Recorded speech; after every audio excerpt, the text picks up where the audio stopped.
আসছে কিয়ামত রুখতে মুসিবত হচ্ছে আজান বেলাল আসবে মহাকাল রুখতে হবে দাজ্জাল আসবে মহাকাল রুখতে হবে দাজ্জাল দাজ্জালের সামনে আমরা ইমানের সাথে কে কে বলিয়ান হয়ে আমলকে শক্ত করে দাজ্জালকে আমরা প্রতিহত করতে চাই নারায়ে তাকবীর নারায়ে তাকবীর নামান আল্লাহ কবুল করেন বলেন আল্লাহ তাআলা বলে ও সাহাবায়ে কেরাম দাজ্জাল এত ভয়ঙ্কর যেই দাজ্জাল মেঘে বৃষ্টি দিতে বলবে বৃষ্টি দিয়ে দিবে ও সাহাবায়ে কেরাম শুধু তাই নয় দাজ্জালের একটা চোখ থাকবে পচা আঙ্গুরের মতো ঝুলতে থাকবে আর একটা চোখে এমন পাওয়ার থাকবে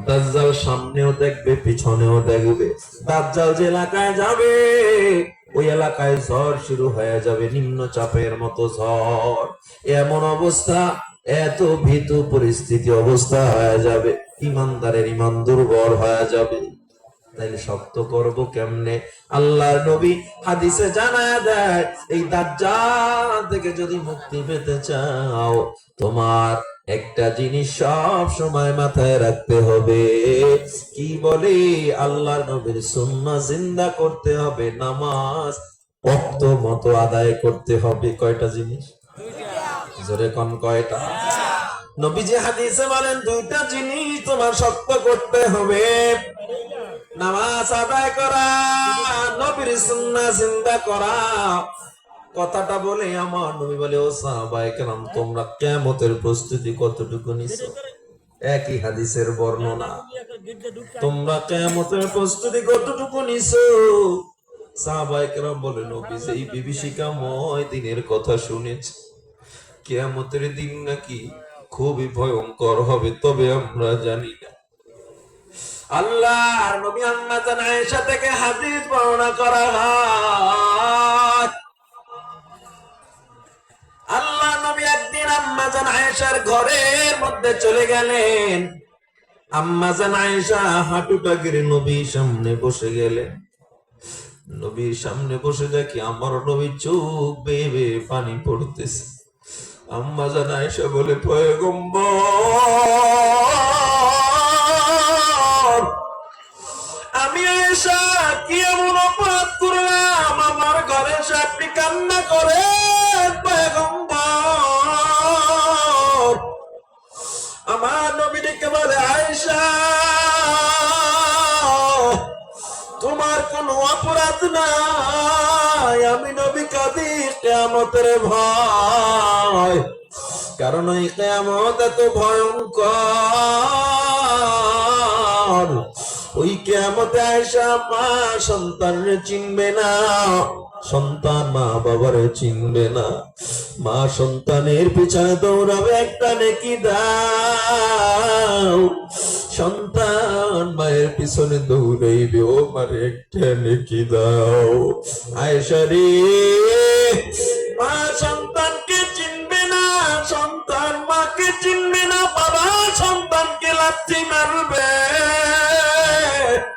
যা যা তুই আমার সন্তান এটা আমার বিশ্বাস হয় না তুই দূরে চলে যা আম্মা জান আয়েশা কয় নবী এমন পরিস্থিতি হবে যে মা সন্তানরে চিনবে না নবী কয় হ্যাঁ শুধু তাই নয় মানুষের হুঁশ পর্যন্ত থাকবে না যে গায়ে কাপড় আছে না নাই আম্মা জান আয়েশা কয় লজ্জা কি লাগবে না রে নবী আমার নবী ডেকে বলে আয়েশা সূর্যটা এক বিঘাত মাথার উপরে চলে আসবে ওই সূর্যের তাপে মাথার খড়িটা টস টস করে ফেটে যাবে আয়েশা তুমি বলো পরনে লুঙ্গি আমার পরনে কাপড় থাকবে না গায়ে জামা কাপড় থাকবে না লজ্জা তো দূরের কথা সূর্যটা যখন মাথার কাছে চলে আসবে জমিনটা তামা হয়ে যাবে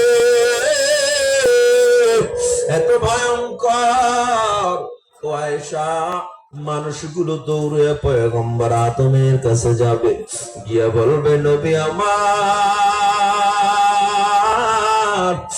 একটু আমাদের বাঁচান, আপনি আমাদের আদি পিতা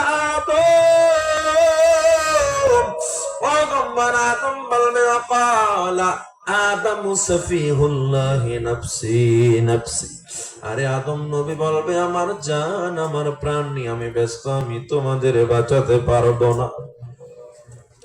সব মানুষগুলো দৌড়াইয়া পয়গম্বর মূসার কাছে যাবে। ও নবী মূসা, আপনি তো কালিমুল্লাহ, আল্লাহর সাথে কথা বলছেন, মুহাব্বত আল্লাহর নূর আপনি তুর পাহাড়ে দেখছেন, আপনি একটু আমাদের জন্য সুপারিশ করেন, আমাদের বাঁচান। মূসা নবী ডাক দিয়া বলবে ক্বালা মূসা কালিমুল্লাহি নাফসি নাফসি। মূসা নবী বলবে আমার জান আমার প্রাণ নিয়ে আমি ব্যস্ত, তোমাদের বাঁচাতে পারবো না। ওয়াকালা ইব্রাহিম খলিলুল্লাহি নাফসি নাফসি। গতকালকে যে ইব্রাহিম নবীর ঘটনা বলেছিলাম, এমন নবী আমার যিনি জান্নাত থেকে দুম্বা পেয়েছিলেন, সেই নবী আগুনের মধ্যে পড়ে আল্লাহর পরীক্ষায় পাশ করে, আল্লাহ তাওয়াক্কুলে পাশ করে আগুন ফুলের বাগান হইছে, তো পাওয়ারই নবী আমার ইব্রাহিম কিয়ামতের ময়দানেও বলবে ক্বালা ইব্রাহিম খলিলুল্লাহি নাফসি নাফসি। ইব্রাহিম নবীও বলবে আমার জান প্রাণ নিয়ে আমি টেনশনে আছি, তোমাদের বাঁচাতে পারবো না, অন্য জায়গায় যাও, আমি তোমাদের বাঁচাতে পারবো না। মানুষগুলো দৌড়াইয়া পয়গম্বর ঈসার কাছে যাবে। ওয়াকালা ঈসা রূহুল্লাহি নাফসি নাফসি। ঈসা নবী বলবে জান আমার প্রাণ নিয়ে ব্যস্ত, আমি তোমাদের বাঁচাতে পারবো না। মাকামুল মাহমুদ, প্রশংসিত মাকাম, একটা জায়গা আল্লাহ বানায় রাখবে কিয়ামতে। ওই জায়গাটা কেমন? সেই জায়গাটা সাদা কাপড় দিয়ে আল্লাহ মোড়ায়া রাখবে। ওই মাকামে মাহমুদের কিনারা দিয়া মানুষ যখন ছুটবে, আরে কিয়ামতের ময়দানে এত ভয়ঙ্কর, আল্লাহ ডাক দিয়া বলে আইনাল জাব্বারুন, কোথায় প্রভাবশালীরা, কোথায় প্রতাপশালীরা, আইনাল মুতাকাব্বিরুন, কোথায় অহংকারীরা, আইনা মুলুকিল আরদ, কই জমিনের নেতা, আজ আমি আল্লাহ দেখবো তোর কত বড় পাওয়া। মানুষগুলো নবী রাসূলুল্লাহ পর্যন্ত 50,000 বছর বেহুশ হয়ে থাকবে।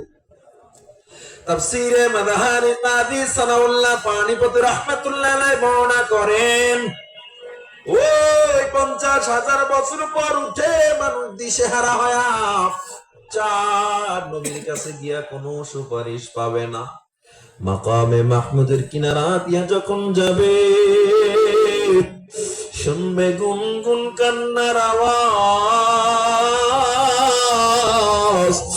মাকামে মাহমুদের পর্দাটা যখন ছড়া দেওয়া হবে, তাকায় দেখবে আপনারা মানব সিজদায় পড়ে কাঁদে।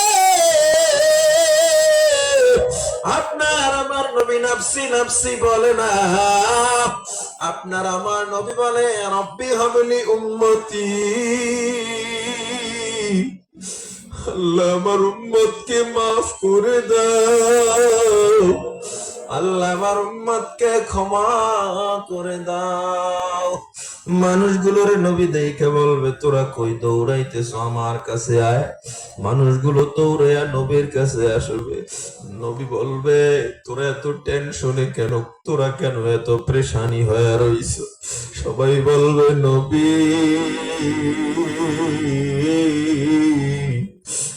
কিয়ামতের ময়দানে তো ভয়ঙ্কর, আল্লাহর সামনে দাঁড়ানো যায় না, আল্লাহর রাগের সামনে যাওয়া যায় না।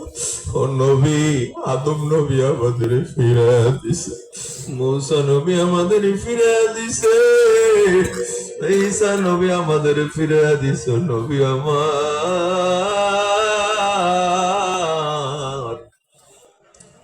আপনিও কি আমাদের ফিরাবেন নাকি? আমার নবী ডেকে বলে উম্মত,